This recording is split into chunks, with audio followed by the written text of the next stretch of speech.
最新舆情、最热话题，明辨是非，明知共识。大家好，欢迎每周日的同一时间和我们相约在大型融媒体节目《中国舆论场》的直播现场。欢迎您的收看。首先还是来看一下今天最新出炉的舆情榜单。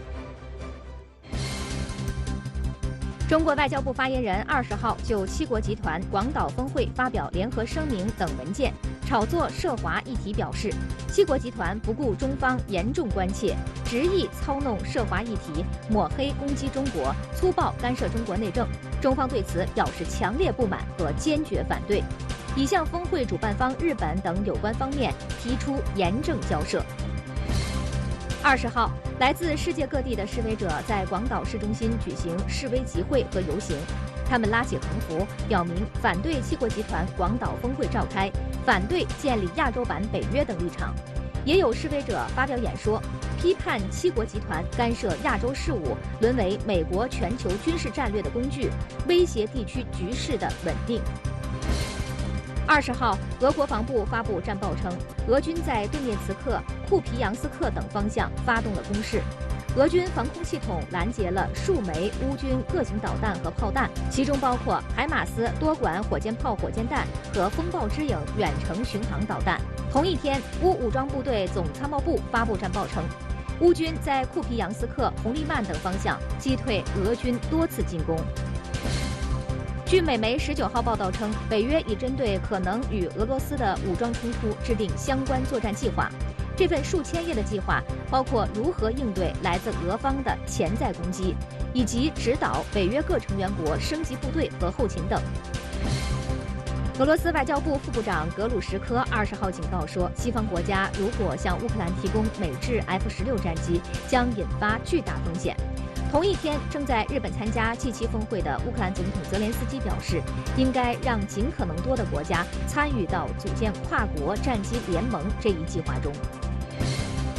当地时间20号，伊朗伊斯兰革命卫队证实，一艘载有美、英、法3国高级海军将领的美国军舰19号在霍尔木兹海峡穿行。伊朗方面派出无人机和巡逻舰对美军舰进行严密监视。据悉，近期伊朗和美国军队在海湾有过数次对峙。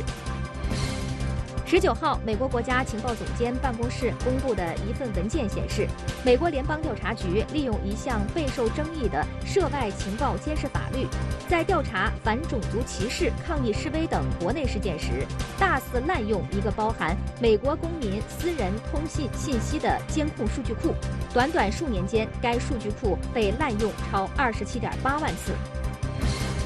据韩联社报道，韩国政府21号向日本派遣21人的考察团，对福岛第一核电站的核污染水处理现场展开考察工作。考察团将检查日本核污染水排放设施的运行情况、放射性物质分析能力等。据美媒20号报道，一份民调显示，66%的美国受访者表示极度或非常担心债务违约对国家经济的影响。目前，美国民主、共和两党仍就债务上限撕扯。近日，东部战区海军某电子对抗旅在东南沿海一线组织所属部队展开多科目强化训练。报告指挥员，超越行驶警告线，90度方向一组机关危险信号，立即实施干扰。在训练中，该旅还对行进间、夜间条件下的防护干扰能力进行专攻精练，梳理完善了一套复杂环境下的电子防护体系。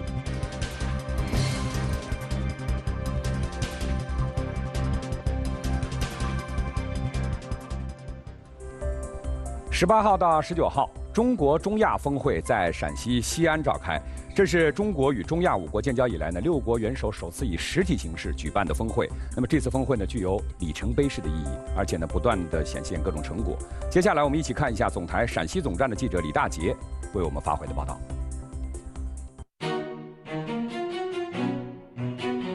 我身后就是刚刚举办了中国中亚峰会的西安国际会议中心。它所在的西安浐灞生态区，既是国际化的会展地标，同时又是城市的生态花园。每到周末，这个地方都会有不少的市民带着家人朋友一起来休闲踏青。就在这次峰会前后西安与中亚国家之间所达成的一系列合作成果就不断显现。比如说，就在这个月，西安先后新开了2条分别至土库曼斯坦首都阿什哈巴德和塔吉克斯坦首都杜尚别的国际航线。这也意味着西安彻底实现了对中亚5国客运航线的全覆盖。再比如说18号，位于西安的西北工业大学和阿里法拉比哈萨克斯坦国立大学签署合作协议，双方共建西工大哈萨克斯坦分校。而就在峰会举办的当天，哈萨克斯坦驻西安的总领事馆正式开馆。总领馆开幕以后，我们有很大目的，在西安，包括咱们的领区，我们以后文化方面、旅游方面，还有投资贸易方面，我们可以联络双方。中国中亚峰会结束之后，习近平主席和中亚5国元首在这里共同种下了6棵石榴树。这既是中国和中亚国家开辟崭新未来的见证，更寄托了对中国中亚关系美好前景的期待。相信在元首外交的引领之下，中国和中亚国家将会有更加广阔的未来，双方的人民也将收获更多的福祉。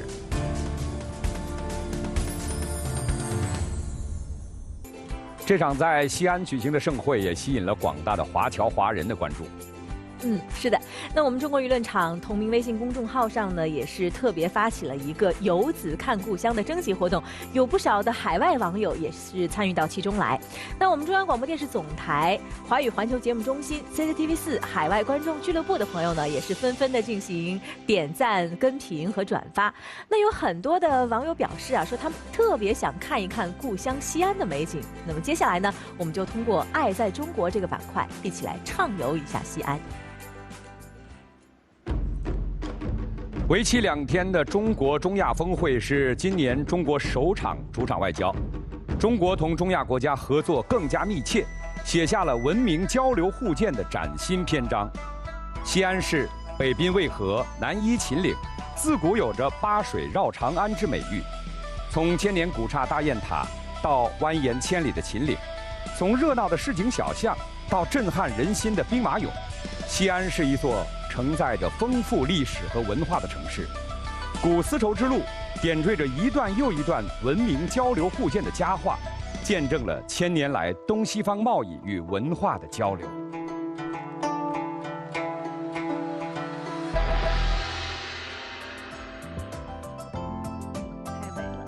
爱在中国这个板块呢，是我们为广大的华人朋友特别设置的一个互动板块，也请大家多多的参与。同时，我们也特别的希望，我们的华人朋友能够通过我们这个板块，能够看到新时代祖国之变和家乡之美。接下来，我们再通过《早安中国》这样的精彩画面，一睹祖国的大好河山。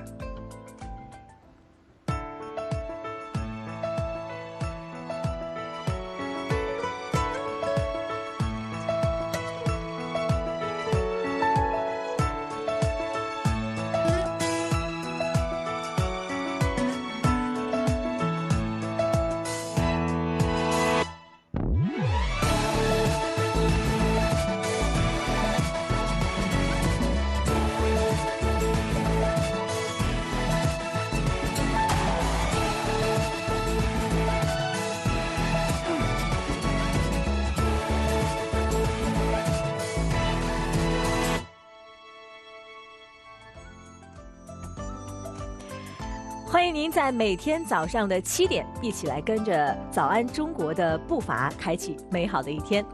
好，我们的节目继续，接下来我们来进入一榜之舆情板块。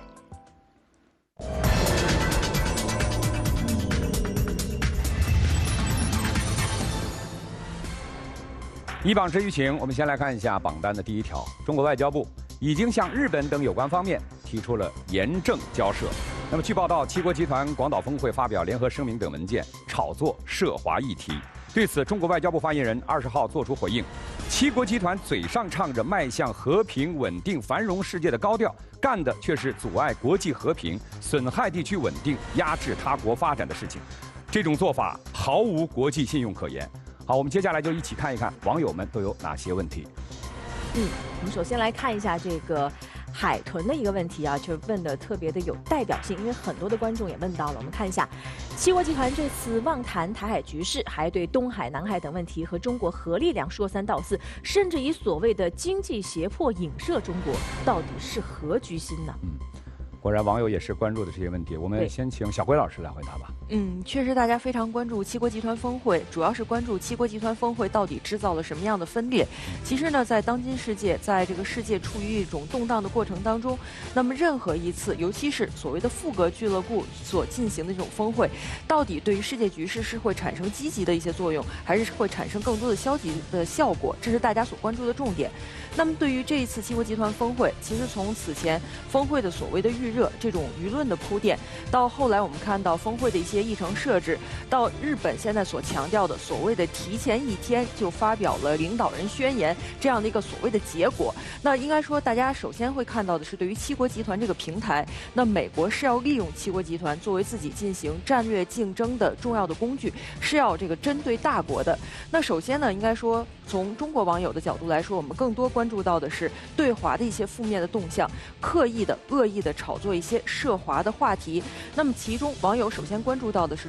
对中国内政的干涉。如果我们仔细看七国集团领导人宣言里面的，似乎说七国集团在这个台湾问题上，在一个中国的基本立场上并没有发生改变，但是很明显涉及到台海局势，他们的措辞包括把台湾问题纳入到宣言当中，这个动作本身就是在干涉中国内政，就是在制造分裂，是在阻止中国实现祖国统一的进程。应该说背后的意图是非常清晰的。那同时呢，我觉得大家非常关注的是在东海以及南海等问题上的这种炒作。在炒作的时候，涉及到宣言当中的内容，明显是对中国指责，但是这种指责就是颠倒黑白。其实呢，不管是在东海还是在南海，我们更多看到的是，当美国主导西方群体对中国进行指责的时候，是要把安全威胁的标签故意贴到中国身上。那么下一步，美国可以做的就是尽可能的通过这种地区军事存在的增加，通过投入，通过制造的这种安全威胁的借口来达到自己的战略目的，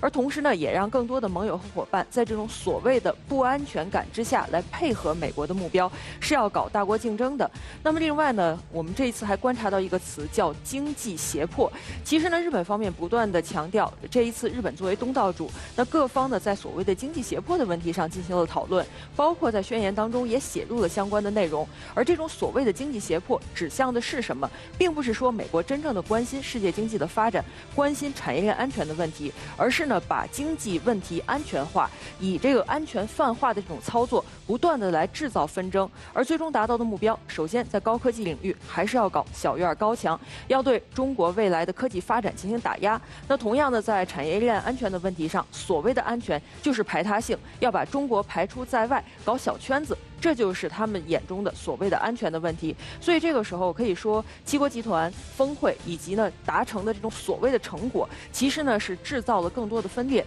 所以难怪联合国秘书长也说，对于七国集团应该更多的关注当今世界共同面临的一些问题，比如说气候变化问题、发展问题，而不应该制造更多的分裂。这是我们今天开篇第一位网友的这个问题，所以我看到海林老师刚才也举牌了啊，您怎么回应这个话题？事情是这样的，就是说我们要看七国集团它以往的历史，再来看它今天是干什么的。它当初诞生的时候是西方七国用来显示它在全球的经济影响力，并且决定全球重大经济事务的这么一个机构。因为1975年加拿大加入七国集团，就加入六国集团成为七国，那个时候七国的经济总量是远超过世界的一半了。就是说，七国集团出什么政策，全球的经济就会同此凉热。你今天七国集团的经济总量加在一起，已经不到全世界40%了。西方国家的经济总量在整个全球的经济总量的配重当中，也已经开始低于南方国家。这种情况下，实际上它最根本的一个职能，就是七国最早的用来就是工业化国家统治世界经济的这个职能，已经基本上无法发挥。所以他要给自己找到一个重新的定位。那么美国的这个霸权在军事上有北约，其实七国集团6个是北约成员国加一个日本，在这个从军事上、从这个硬实力上去控制全球这个问题上，美国是不需要 G7 的。那么 G7 对美国的作用就变成了美国用 G7 来打造一个经济版的北约，来帮助美国去遏制它的经济对手。这个就是今天 G7 的职能。我们把今天这个 G7的职能的历史演变搞清楚之后，G7在这个广岛说什么就变得非常正常。它就是要执行美国的战略意志，所有这些东西都在体现美国在如何应对它的主要战略竞争对手，不管是脱钩断链也好，所谓的经济胁迫，它都是为了这个服务的。那么有趣的事情是，过去这个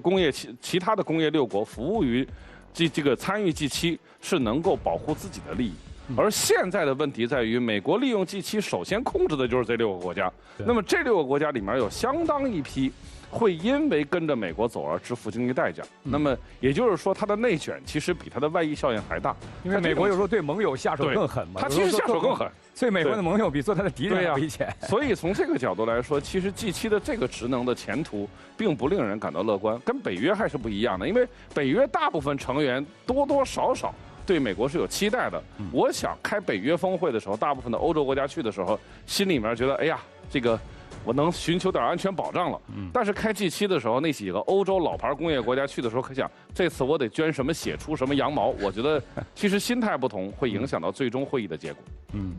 好，那这个话题聊完，我们接下来呢继续回到榜单，再来看看榜单的第3条。俄称拦截了乌军的巡航导弹，而乌称击退了俄军的进攻。另外呢，焦点还在巴赫穆特。那么这段时间以来呢，巴赫穆特呢一直是攻防的这个焦点。我们看到这个巴赫穆特的这个激战到现在进入了一个新的阶段。俄罗斯称完全控制了巴赫穆特，而乌克兰方面呢说仍然控制着部分关键的设施。我们也通过短片了解一下。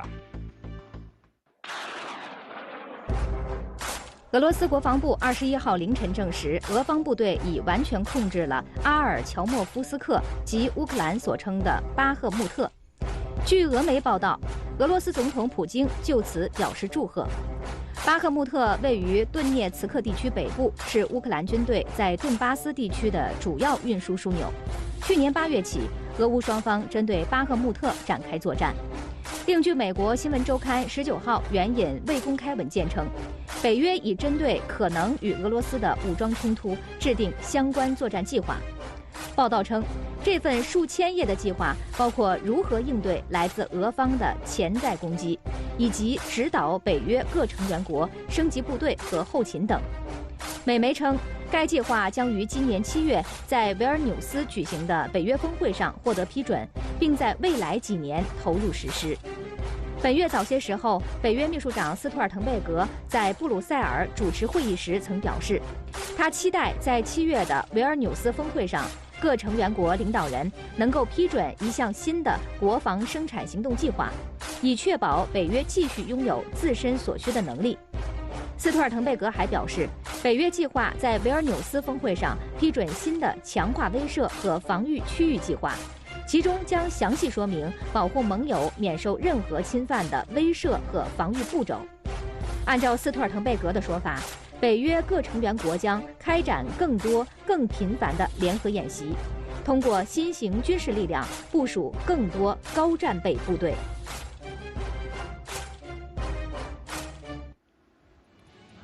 关于俄乌冲突，尤其是巴赫穆特的最新情况，我们马上连线总台驻乌克兰首都基辅的记者王金燕。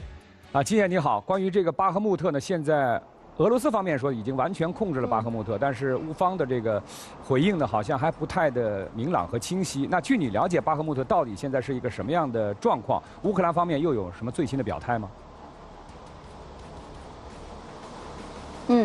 是的，鲁健。那么现在整个巴赫穆特的局势应该还不是很明朗。那么我们看到这个乌克兰国防部在今天有个最新的回应。乌克兰国防部的副部长马利亚尔他在今天的时候呢就发布，消息称呢现在乌军呢是已经从巴赫穆特的近郊呢是完成了对俄军的半包围的一个状态。同时呢，他表示俄军已经失去了巴赫穆特附近一些区域的这个高地的控制权。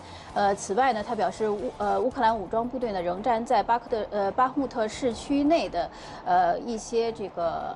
工业和基础设施进行防守。那么此外呢，他表示乌克兰武装部队仍然在巴赫穆特近郊进行持续的推进。此外呢，乌克兰武装部队的陆军司令瑟尔斯基呢，他在今天也有一个回应，他表示呢，现在乌克兰武装部队仍然在巴赫穆特防守，激战仍然在继续。那么乌克兰武装部队仍然在持续推进。可以说呢，俄乌双方是在巴赫穆特这个地区呢是已经进行了数个月的这种激烈的争夺。那么现在呢，俄乌双方都有一个表态，但是呢，恐怕现在整个的局势还有待进一步的观察。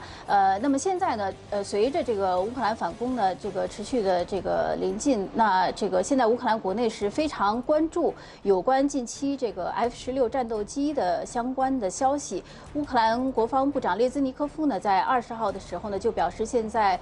对乌交付战斗机的联盟是已经形成。此外呢，他表示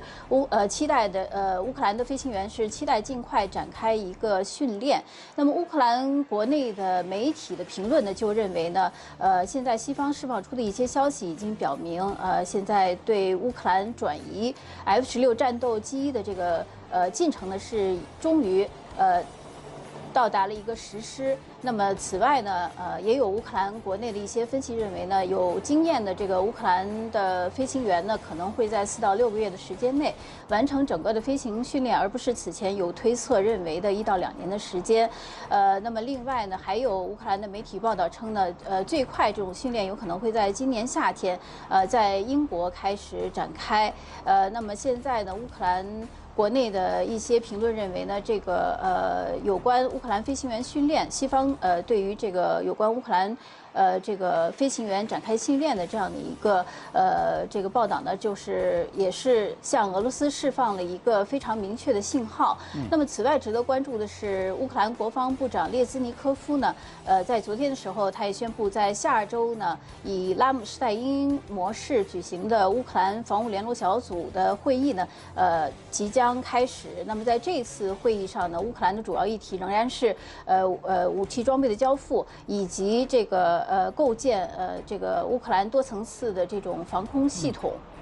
鲁健金燕，我还有一个消息想向你求证一下，就是关于这2天的这个传言，说这个乌克兰武装部队总司令扎卢日内在俄军的轰炸当中阵亡，但是乌克兰方面好像予以了澄清，不知道你在乌克兰了解到的情况是什么样？对，关于这个消息，事实上，这个在昨天的时候，马利亚尔就是刚才我提到的乌克兰国防部副部长马利亚尔，在昨天的时候呢，已经是发布了消息，正式进行了否认。他同时还配上了这个扎卢日内的一张照片。那么就是驳斥了这个俄方的这个消息。好的，谢谢金燕从基辅给我们发回的报道。那关于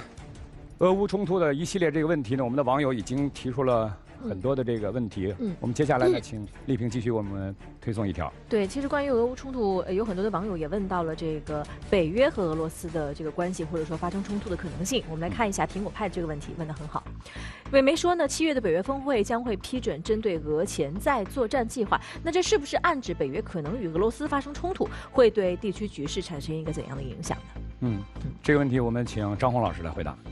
的确，在俄乌冲突爆发之前，俄罗斯与北约之间的关系确实是有过良好的历史。可以说，当时就俄罗斯与北约理事会。但俄乌冲突爆发之后呢，俄与北约之间关系重新回到了敌对状态。我们看到，去年北约峰会已经明确将俄罗斯视为主要的安全威胁，而且呢，在东欧要部署30万的快板部队。实际上，就是俄与北约之间现在是主要的敌人、主要的威胁。其二呢，就是我们看到冷战之后俄与北约之间一系列的军控条约，实际上呢都被破坏掉，或者说都被退出了。为什么呢？因为北约和俄罗斯之间没有安全互信，双方在于安全领域的这个没有共识。那军控条约对于俄与北约关系的稳定来说是一个安全阀的问题。当安全阀都打开以后呢，实际上俄与北约之间关系就处于一个非常危险的状态。我们看到俄乌冲突爆发之后呢，北约国家向乌克兰提供越来越先进的武器，其中包括了主战坦克、防空导弹以及即将可能到来的 F-16战斗机。我们看到俄罗斯的反馈是什么？这实际上是一个危险的信号，可能会踩踏俄罗斯的战略红线。我们知道，俄乌冲突之所以爆发，很大程度上就是因为北约东扩。那么，一旦俄罗斯发出这样一种战略警号，则实际意味着俄与北约之间从不可能到可能，俄罗斯与北约之间的关系实际上是存在着有可能交战。因此，我们看到北约在制定这方面的作战计划。当然了，北约在极力避免与俄罗斯关系失控。那么，俄与北约之间的这种战略关系的这种危险信号，实际上呢，会给地区国家以及呢整个世界的安全造成很大的影响。我们都知道，美俄都是核大国，那么一旦俄与北约之间发生关系的话，发生战争的话，那则是意味着世界大战，对于世界和平是一个巨大的冲击。其二呢，如果俄与北约之间出现这种关系上的紧张、剑拔弩张、扩军备战，则意味欧洲将成为一个不安全的地区。我们知道，资本都不喜欢这个威胁，那他们都可能会从欧洲大陆逃离。那么对于欧洲，对于欧盟的经济来说，也是一个巨大的威胁。对于欧洲国家而言呢，那么现在过去他们是世界上的发达地区，那未来它就是冷战的前沿阵地，所以呢，这个危险影响是巨大的。但是我们看到俄乌双方呢，现在这种导弹攻防战也好，舆论战也好呢，似乎都在升级。我们也通过短片了解一下。俄罗斯总统普京19号表示，目前具有侵略性的外部势力正在对俄罗斯及整个社会施压，所利用的手段涉及经济、军事、政治、信息等各领域，已经掀起了最强烈的反俄宣传浪潮，持续攻击俄罗斯的历史、文化、价值观。那些抱有新殖民主义思维的人无法理解，外部侵略和压力只会让俄罗斯人民更团结。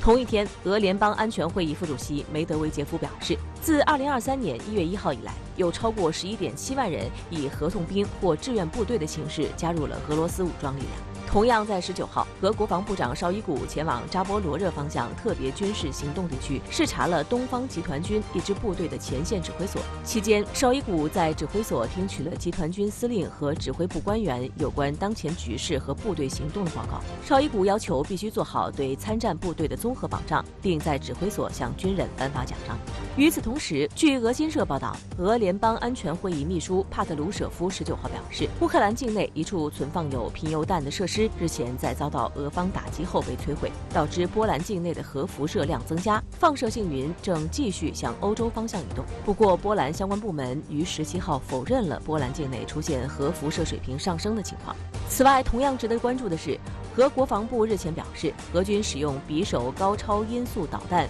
摧毁了一套部署在乌克兰基辅市的爱国者防空导弹系统。乌空军发言人伊格纳特17号对相关说法予以否认。19号，他再就此事表态，称爱国者防空系统目前一切正常，仍在工作。他同时表示，乌方希望获得更多防空系统。好，我们继续来推送网友的问题。好的，那刚才那个片子里面的第一句话就有一个词叫侵略性外部压力，那就有网友对此提出了问题。那这个问题呢是向叶海林老师来提问的，我们通过大屏幕呢一起来看一看七夕的这个问题。普京说俄正面对侵略性外部压力，释放了什么样的信号？另外呢，俄防长视察了扎波罗热方向特别军事行动地区，想问海林老师是怎么看的？普京的这个讲话主要还是对俄罗斯国内的，实际上是对俄罗斯民众的一次喊话，是要提醒俄罗斯民众，现在和北约之间的对抗是俄罗斯事关俄罗斯生死存亡的，而不是一个简单的在乌东展开的特别军事行动。那么让俄罗斯的民众更多的能从卫国战争的角度去思考问题。我们知道，在俄罗斯国内，实际上有一些这个学者已经开始把这场特别军事行动描绘为所谓第3次的这个卫国战争。实际上，这也是符合普京对当前整个就国际格局的这个基本判断的，就是在俄罗斯看来。乌克兰的军事行动不是俄乌之间的问题，是俄罗斯与北约之间的问题，俄罗斯与西方的问题，是俄罗斯主动采取措施抵御西方对俄罗斯的干涉和这个可能的侵略的这样一个行动。所以这些话语是与他现在提出来说这是一个俄罗斯面临侵略性的外部压力，它在逻辑上是一致的。那么这也反映了俄罗斯对当前国际格局的一个基本的认知，就是东西方之间，俄方与西方之间已经出现了不可调和的矛盾。那么这个矛盾会继续的演化下去，不会因为乌克兰的战场上的1-2次这个战役规模的这个战事的结束而出现转折。那么特别是我们联想到，那么最近几天俄军刚刚拿下巴特穆克，那么在这种情况下，俄罗斯最高统帅的表示，实际上也是在告诉俄罗斯的武装力量以及俄罗斯老百姓，就是战事还没有结束。那么俄罗斯和这个北约的对抗还会长期的持续下去，包括绍伊古到扎波罗热方向去视察。当然，战场上虚实啊，就是这些视察行动是不是都是一个战略佯动是另外一回事，但起码这个绍伊古的这个出现在这个扎波罗热方向，向这个俄军向俄罗斯传递的一个信号，就是巴特穆克不是结束。那么就算拿下来了，未来的这个俄乌之间、俄罗斯与北约的之间的斗争也还会持续下去。这场军事冲突远远没有到画上句点的时候。关键是俄罗斯和北约之间的这种对峙呢，确实让各界的非常担心，尤其是最近啊，就是说北约会不会直接提刀下场？因为我们看到北约的这个2场军演呢，就在俄罗斯的这个家门口，一个是春季风暴这个行动就在俄罗斯边境举行，另外呢是在俄罗斯和芬兰边境呢举行的另外的一场演习呢，就是北极挑战2023演习，这是一场大规模的空中演习。所以呢，这个演习是非常集中的出现在俄罗斯的家门口。那么俄罗斯我们看到最近呢也宣布退出欧洲常规武装力量条约。那么这样的一些信号呢，确实让各界都非常的担心北约和俄罗斯之间的擦枪走火。张宏老师，您对这些信号怎么看？首先，北约国家在东欧地区频繁的军演，实际上呢是增加了俄与北约之间的军事对峙。对美国而言呢，频繁的军演实际上是要显示力量和产生威慑。我们都知道，东中欧国家在俄乌冲突爆发之后呢，他们的安全焦虑是严重的上升，特别是对俄乌局势，越来越不乐观。俄乌局势持续了1年5个多月，那么对于东欧国家来说呢，那么局势越来越不明，特别是乌克兰现在难以取得预期的所谓的反攻，那么这个使得东欧国家需要一种心理安慰和集体安慰的安全的保障。那么军演一定程度上呢，会显示北约的力量，也显示呢，这个北约对于地区国家，特别是东中欧小国的安全上的承诺。第二个就是所谓北约在即将举行的这个维尔纽斯峰会之前举行的大规模的这个例行军演，但是呢，它还是要一定力量，是一定程度上是向俄罗斯展示力的。因为现在俄与北约之间的对峙，不仅仅在这个乌克兰，实际上呢，整个东欧地区都成为了这个双方对峙的一个军事对峙的一个前沿阵地。那么同时呢，军演也一定程度上呢，也能会绑定欧洲的外交和欧洲的这个安全自主，放弃这所谓的自主外交，成为美国全球战略的这个伙伴。这个实际上呢有这方面的考量。还有就是北极的这个方向的这个军演，瑞典、芬兰加入北约，实际上呢，使得北极地区军事化加剧。我们都知道，北极过去呢存在着一系列的这个合作但是现在呢，俄乌冲突爆发之后，特别是北极国家，那么北极理事会的这个大部分的绝大多数成员国，除了俄罗斯以外，都是北约成员国。那么当北极国家进行联合军演，北欧国家进行联合军演，实际上也就说明呢，俄与北约之间的这种对峙正在向北极地区延伸，这是一种全方位、全区域，甚至是有全球性的军事对抗。所以确实我们看到一些这个新的动向，尤其呢在G7峰会举行的过程当中呢，给乌克兰提供F-16战机这样的一个话题呢，再次被大家所关注。那么拜登呢在G7会议期间呢，也表示批准给乌克兰培训这个F-16的这个战斗机飞行员，所以这也让大家想到说，是不是给乌克兰提供F-16战机也已经是箭在弦上了呢？另外我们看到G7峰会呢还加大了对俄罗斯的这个制裁的力度，而俄罗斯方面呢也做出回应，禁止500名美国公民入境包括美国前总统奥巴马。我们通过短片了解一下。当地时间19号，美国总统拜登在日本参加7国集团领导人会议期间，批准了帮助乌克兰训练 F-16战斗机飞行员的计划。据美媒报道，一名美国高级政府官员透露，拜登已经批准未来几个月可能在欧洲进行的培训计划，美方人员将与其欧洲盟友一起参与培训工作，并在训练期间决定向乌提供第4代战机的时间、数量以及国家。美国总统国家安全事务助理沙利文证实了这一决定。Our view is that where the F-16 fits into the fight is not right now. So if we had it right now, this is not the main focus of what they need on the battlefield for this counteroffensive. So we feel like we will be in a position to give them what they need for that future force when they need it. And so the timing from our perspective lines up to begin the training at this moment. 尽管美官员没有透露哪些国家将参与，但英国首相苏纳克表示，英国将与荷兰、比利时和丹麦合作，为乌克兰提供所需的空中作战能力。关于美方的态度转变，乌克兰总统泽连斯基19号在社交媒体上发文，对美方的历史性决定表示欢迎。此外，7国集团领导人19号还发布联合声明称，他们已同意对俄颁布新的制裁措施，包括限制对俄至关重要的物品出口，以及打击被控帮助俄向前线运送物资的个人和实体等。声明还宣布了针对俄军工潜力的限制性措施。针锋相对的是，俄罗斯外交部19号也发布声明，宣布俄罗斯将禁止500名美国公民入境，以回应美方对俄罗斯的制裁。这500人中包括美国前总统奥巴马在内的美国前任和现任高级官员、美国议员、美国媒体人士以及向乌克兰提供武器的公司负责人。俄罗斯和西方的博弈还在加剧，我们来看看网友们的问题。的确，关于G7和俄罗斯的制裁与反制裁呢，也是网友非常关注的一个话题。来看一下这个我是崔星的问题。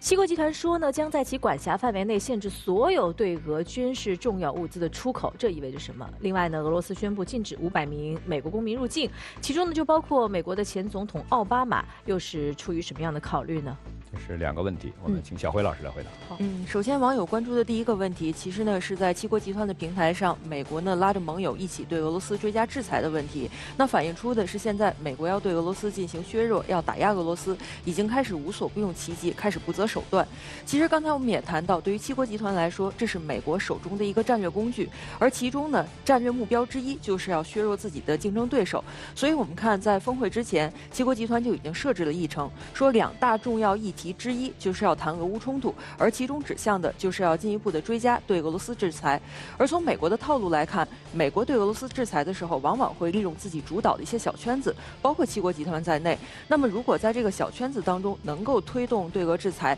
就成为了一个所谓的放大器，或者是一个示范的平台。那么在下一阶段会影响更多的盟友和伙伴在制裁方面进行跟进，这是美国一直在进行的一种套路，一直在不断推动的一个进程。那这个时候我们会看到，涉及到美国针对俄罗斯的制裁，其实有一个词美国经常说叫胁迫。刚才我们也说过，在谈到对中国的一些这种政策主张的时候，美国就打着所谓经济胁迫的这种旗号。但是大家看到的现实是，美国才是胁迫外交的一个始作俑者，在胁迫外交方面呢是无所不用其极的。那说到这种全方位的制裁，尤其是针对俄罗斯的制裁，早在2014年的时候，我们就会看到美国在对俄罗斯的国防、金融、能源各个行业已经在进行这种长期融资的禁令，限制俄罗斯的长期发展。那2018年的时候呢，针对俄罗斯的实体和公司，对于他们的海外资产进行冻结。那北溪2项目，这是我们长期关注的一个话题。在俄乌冲突发生之前，美国就已经拉着更多的盟友，试图对北溪2项目来进行打压，要进行破坏。所以这个时候，我觉得从美国的角度来说，现在要加强对俄罗斯的削弱，以前做的一些事情，当然还在延续的过程当中。但是同时，美国有一种焦虑，认为工具箱中的工具越用越少，所以这个时候呢，要所谓开发新的工具，要填满这个工具箱。所以网友关注的第一个问题，新的制裁的动向看起来是道貌岸然的，这是大家都有一种这样的感觉。那从实质来看，其实美国用的是一种长臂管辖，它背后的逻辑就是，如果在我认为我可以管的范围之内，其他的国家和俄罗斯之间进行经贸往来、正常交流，那也触犯了我美方的利益，所以我要进行一些打压。所以这个时候我们会发现，美国恐怕针对的已经不仅仅是俄罗斯的长期的发展、俄罗斯力量的削弱，同时也是对其他的战略竞争对手正当的发展利益，美国也要顺带来进行打击。所以这个时候我们看俄罗斯方面的这种反制措施，表面上来看限制入境好像只是象征性，这500人包括美国的前总统在内，在当前的时间节点，甚至未来很长的时间是不会去往俄罗斯的。但是我觉得俄罗斯释放出的2方面信息，第一，对于与西方之间的交流，尤其与美方之间的交流，现在俄罗斯认为关系回不到过去，不抱任何幻想。而第二呢，也看到美国现在恐怕针对俄罗斯内政在进一步的加强这种干预，在进行一种针对政权的破坏。所以呢，颜色革命的风险同样是俄罗斯防范的一个重要的方向。好的，那我们接下来呢，来继续看看网友们还有什么样的问题。好，那接下来的一系列的问号呢，就是围绕一个关键词，就是 F16来展开的。我们来看一下这个专门提问给张红老师的王大力的这个问题啊。美国为何此时在援乌 F16战机问题上松口？另外呢，真的会提供 F16吗？又是谁来给？俄方会如何来反制？的确，在美国在提供援助战斗机问题上呢，一直较为谨慎。乌克兰方面从去年年底开始就不断向西方盟友要求提供 F16战斗机，但是美国一直不同意。为什么到了今年5月这个立场发生变化呢？我觉得首先还是因为战场形势所迫。我们看到俄乌局势现在巴赫穆特的战斗已经接近尾声，甚至俄方已经宣布完全控制了巴赫穆特。对于俄军的这些所谓军事上的进展来说，西方的国家安全上的、政治上的压力是巨大的。那么，当战局有利于俄方的时候，实际上呢，这意味着西方的军援不给力，特别是当这个美国向乌克兰提供这些军援，实际上呢，只能填饱肚子，不能吃的很健康，也不能让使得俄乌局势尽早结束。那么这就导致呢，就是有很多西方国家批评美国在援乌问题上不给力，批评拜登政府在援乌问题上实际上反应迟钝，这就是外交压力使得这个拜登政府在这方面有所调整。其二就是我们看到的，就是前2天俄罗斯使用匕首高超音速导弹攻击了位于基辅附近的这个爱国者导弹防空系统。那么尽管乌方否认说这个系统被摧毁了，但是我们都看到了卫星图片显示，爱国者导弹系统受到了匕首高超音速导弹的攻击以后，出现了严重的损伤。无论是整个系统是被摧毁了，还是部分受损了，这都说明西方援助给乌克兰的军事装备不能满足战场的需求。特别是俄乌现在的这样一种军事态势，乌方完全没有制空权。如果连防空导弹系统也成了摆设的话，因为在高超音速导弹现在西方援助的这些装备，以及北约现在的主流装备都无法拦截，因此呢，才有了这样一些呼声，必须向乌克兰提供 F-16战斗机。因此，拜登政府现在调整，那谁来提供这些战斗机呢？我觉得首先美国人是最大的这个 F-16战斗机的保有量，它呢也有很大库存。但是呢，欧洲国家可能会最先向乌克兰提供。我们就像刚才看到，英国、荷兰、比利时、丹麦这些欧洲国家，他们有可能将手中的这个 F-16战斗机提供给乌克兰，这是最先有可能的。那么会战局产生哪些影响呢？我觉得可能会产生一，战局会升级，因为乌克兰有了 F-16战斗机，那未来的俄乌冲突就会从地上上空中。第二个就是战争的范围可能会更大。我们知道 F-16战斗机4代战机，如果是按照 F-16现在最先进的型号来说，对于俄军主流的苏35、苏34，以及呢相关的一些米格战机来说，它还是有优势的，有可以一搏的这样一些技术上的优势。因此呢，未来俄乌局势的战争范围和战争的烈度都将大大升级，当然也会引发俄与北约关系的脆弱，甚至俄罗斯也说过，这是一个战略红线，会不会引发俄罗斯的核反击呢？这也都是一个问号。好，谢谢张宏老师。积分商城和幸运大转盘呢也已经同步开放了，只要你扫描我们屏幕上的2维码来关注我们中国舆论场的同名微信公众号，那就可以来参与我们的互动，并且呢，我们准备了很多的独家定制好礼等你来拿，在这里祝您好运。好，下面的时间让我们一起来进入热点全网罗板块。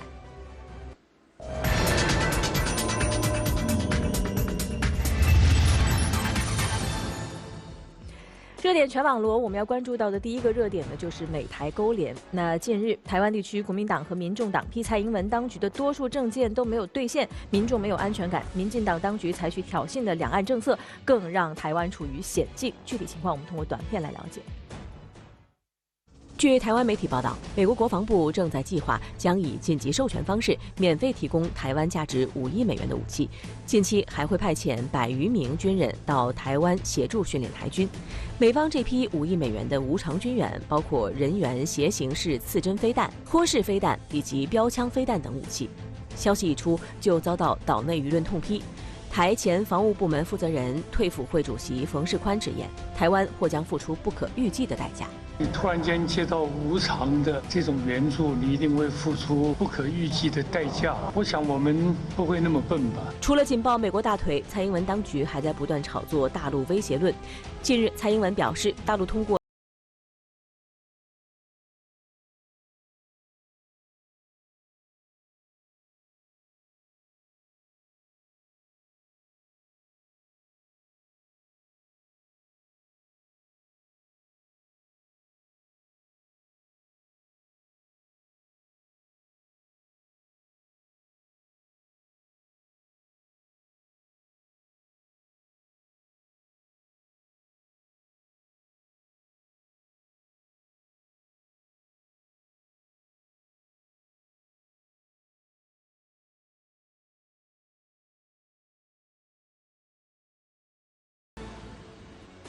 其实呢，岛内有舆论一句话说的已经很清楚了，接受无偿军援呢将付出不可预计的代价。就这个相关话题，我们也来听一听网友们有什么样的问题。这个问题呢是和日本相关联，我们来看一下网友金角大王的这个问题。日本首相岸田文雄近日突然发表涉台言论，有什么样的意图？另外呢，美国推演台海冲突，为什么说日本是关键所在呢？好，这2个问题我们请海林老师。实际上我们要强调一点啊，就是日本岸田文雄的涉台言论算是他上台以后比较这个挑衅性的一次，但这不是日本的政要第一次这么说。日本有事，台湾有事就是日本有事这句话，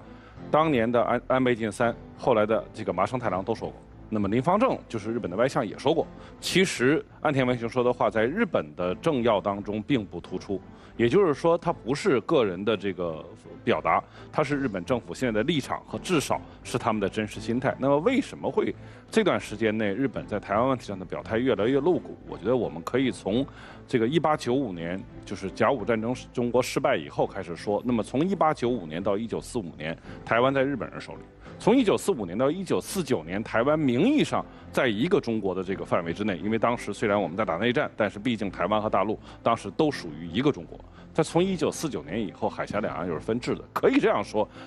，1945年以后的日本面对的就是一个分裂的中国。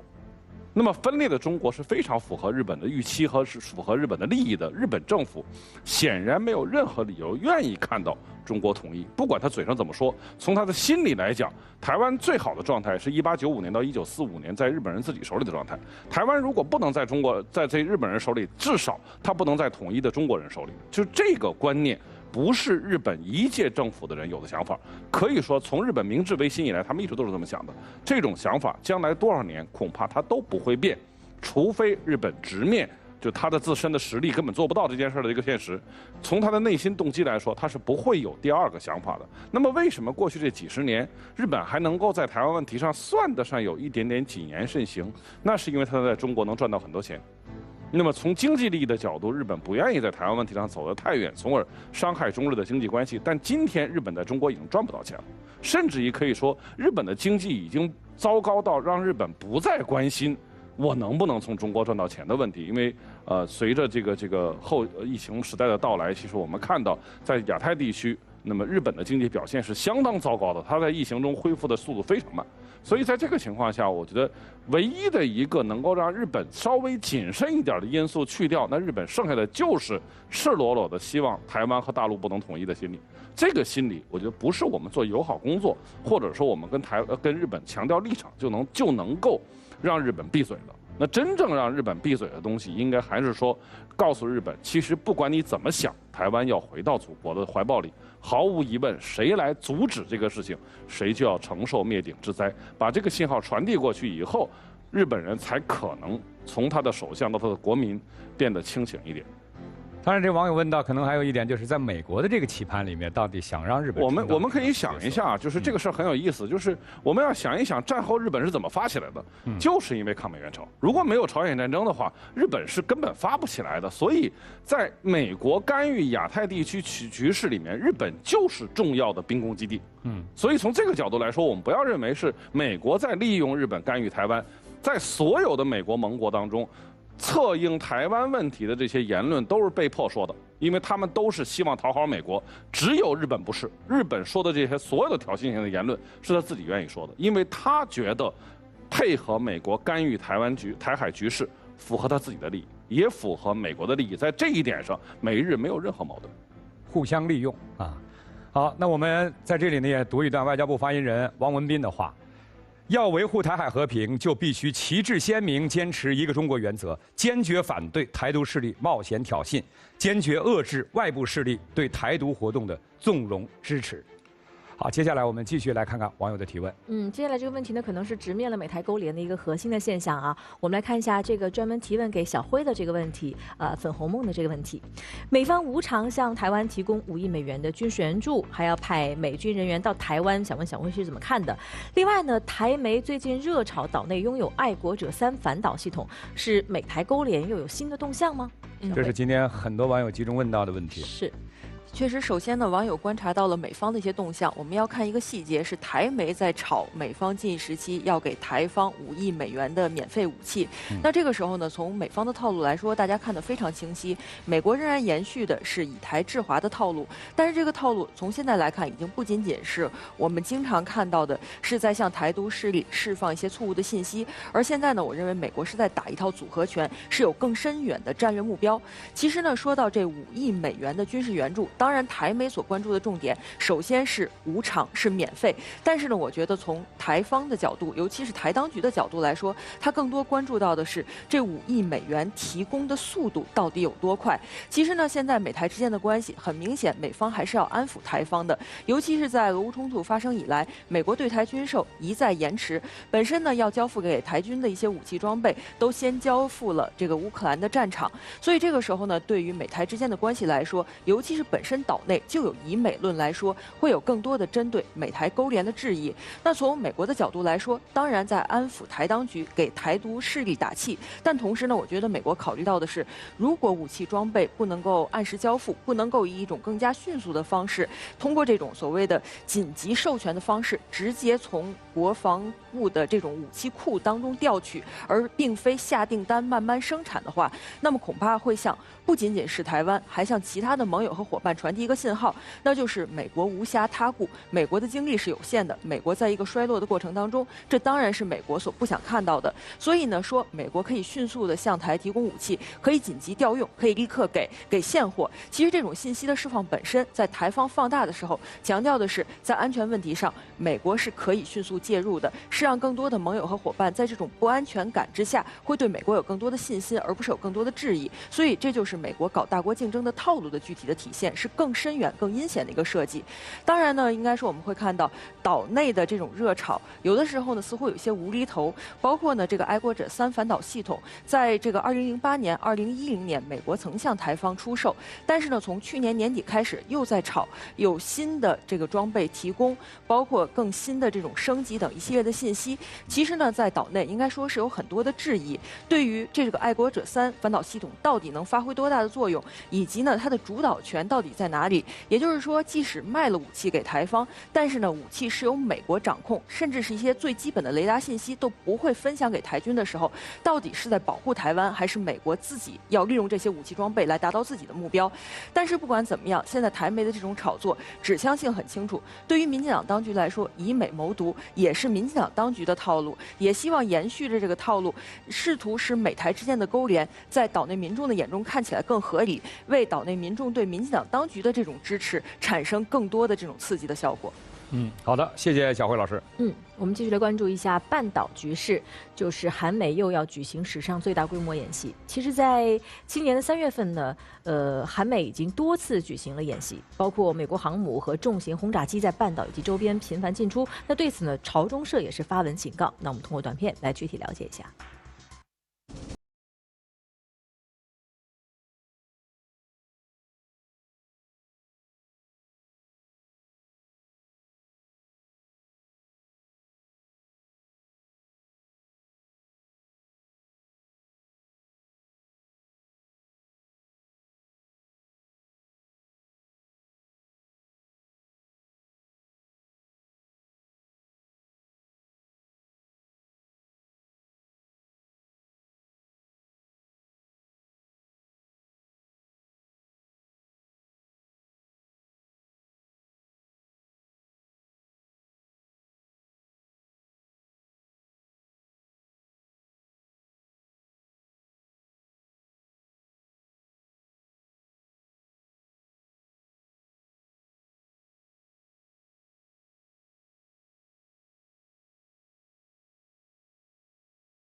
炮战狂人的核战争骚动总会引发相应的回应。另一方面，据韩国军方消息人士近日